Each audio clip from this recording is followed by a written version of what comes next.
आणि ज्यांनीही दत्तगुरूचा फोटो घेतलेला आहे ते दोघं त्यांची आरती करणार आहे. आणि ही माझी पंजीचं नाव फक्त. सो नमस्कार मित्रांनो, मी प्राची, तुम्हा सर्वांचं स्वागत आहे आपल्या यूट्यूब चॅनल प्राची ब्लॉगमध्ये. सो आजच्या ब्लॉगमध्ये आमच्या इथे दत्त जयंती कशी सेलिब्रेट करतात हे मी तुम्हाला दाखवणार आहे. तर ब्लॉग शेवटपर्यंत नक्की बघत राहा. पहिले मी रेडी होऊन घेते, मग तुम्हाला दाखवते की काय काय करतात. सो आज मी हे आउटफिट काढलं घालायला, त्याच्यावर ही ज्वेलरी वेअर करणार आहे. सो मी दाखवते तुम्हाला माझा लुक कसा असणार आहे.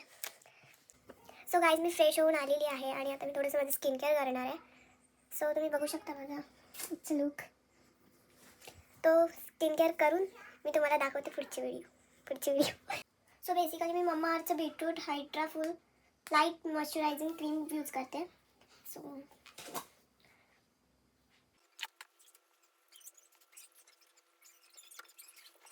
आणि थोडीशी अशी मसाज करून घ्यायची फेसला, जेणेकरून ते स्किनमध्ये चांगल्या प्रकारे ॲब्सॉर्ब होतं. हे रिसेंटली ही मी ऑर्डर केलेली फॉक्सटेलची सनस्क्रीन, ग्लो सनस्क्रीन SPF 50.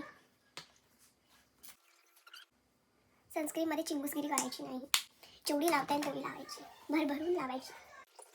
बाकी सगळ्या गोष्टी कॉम्प्रोमाइज होऊ शकतात, सनस्क्रीनमध्ये नाही, लक्षात ठेवा तुम्ही पण. आणि हे मी हिमालयाचं लिप बाम यूज करते. सो आता मी ज्वेलरी वेअर करणार आहे. गुड. गायब होतं, लगेच गायब होतं. काय कुठे ठेवलं काय कळतच नाही, मिळतच नाही. सो मी बेसिकली माझं टोनर आणि सिरम ह्यात दाखवलेला नाही आहे. सो तुम्ही तेही मी कशी दिसते हेही सांगा कमेंट करून. हे आहे माझं फायनल लुक.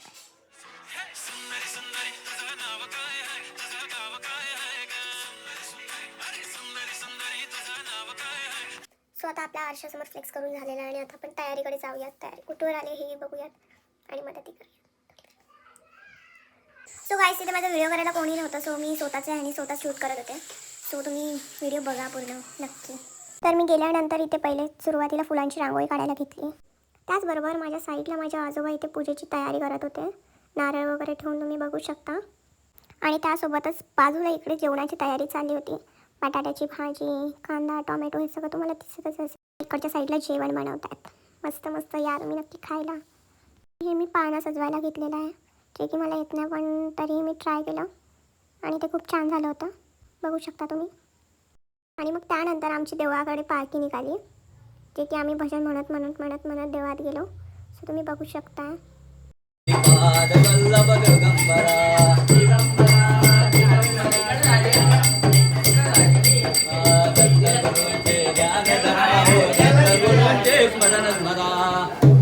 दिगंबरा श्रीपाद वल्लभ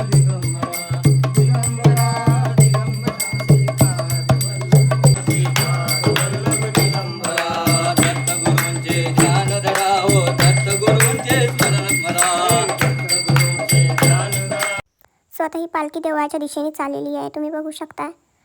आणि त्याच्यामध्ये मी पण होती, पण माझं व्हिडिओ शूट करायला कोणी नव्हतं. सो त्यामुळे तुम्हाला मी दिसली नाही. तुम्हाला दिसतच असेल. आता आम्ही मंदिरात पोचलो आहे आणि जे की आमच्या इथल्या गावातलं हनुमंताचं मंदिर आहे. सो आता मी आतमध्ये जाऊन तुम्हाला दाखवते आमचं मंदिर कसं आहे.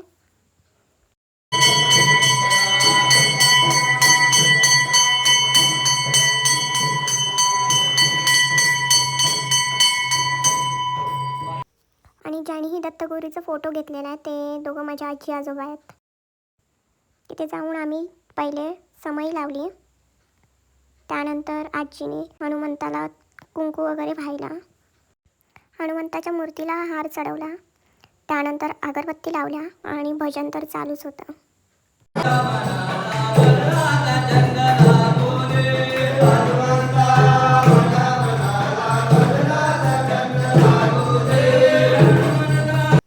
त्यानंतर आम्ही आरती घेतली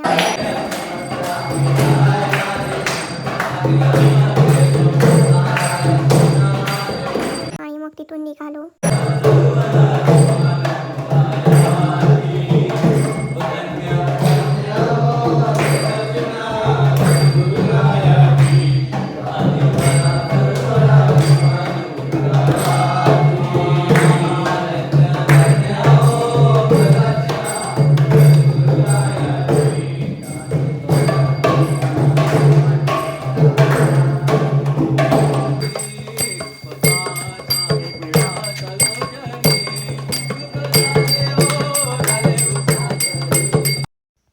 आता माझी मम्मी इथे त्यांचे पाय वगैरे धुवून त्यांची आरती करणार आहे आणि त्यांना तांदूळ देणार आहे भिक्षेमध्ये.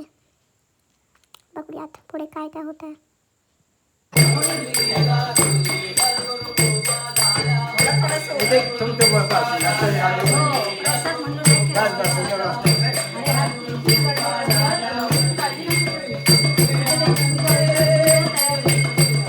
आणि ही माझी पणजी आहे, माझ्या मम्मीची आजी.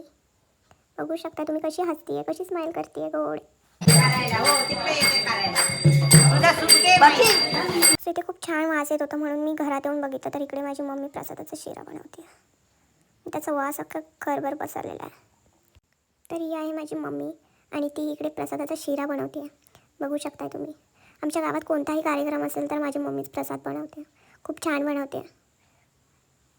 आणि आम्ही फायनली हनुमंताच्या मंदिरातून दत्त मंदिराच्या इथं आलेलो आहे. तिथं पण पहिले पाय धुतले, त्यांची पूजा वगैरे केली आणि भजन तर चालूच आहे. इथेही भजन चालू आहे. भजन थांबायचं नाव नाही घेता. आणि मी रिटर्न दत्त मंदिराच्या इथं आली तर मला तिथून पण खूप छान वास येत होता म्हणून मी जेवणाच्या इकडे बघायला गेली काय जेवण झालंय की नाही.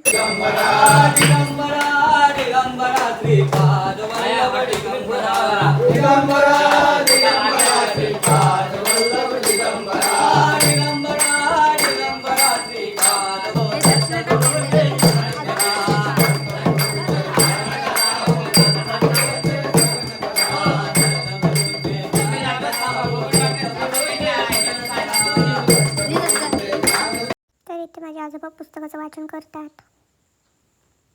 बघू शकताय तुम्ही. ते सगळं झाल्यानंतर पूजा वगैरे करून झाल्यानंतर मी आणि माझ्या मम्मीने ते झोपाळा हलवलेला आहे श्री दत्तगुरूंचा आणि मला खूप मजा येते. मग पाय वगैरे पडून झाल्यानंतर इथे मम्मीच्या हातचा मी शिरा खाताना तुम्हाला दाखवते आहे. तर पोटात नको दुखायला फक्त. आणि इकडे माझी मम्मी आणि मावशी आजी पुरणपोळ्या करतात आणि मम्मीची पुरणपोळी आपली मम्मीसारखी फुगती आहे. तसं तिचं नाक फुगतं. गोष्टीवरून तिला राग येतो. आणि इथे मला खूप झोप आलेली आहे पण तुम्हाला बाजूने आवाज येतच असेल आणि हा तुम्हाला खरं वाटतं मी भाजी आवाज येतो.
सो गाईज कसा वाटला तुम्हाला आजचा आपला ब्लॉग प्लीज कमेंट करून सांगा.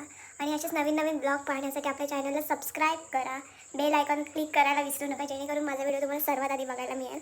आणि भेटूयात नेक्स्ट ब्लॉगमध्ये. तोपर्यंत बाय बाय.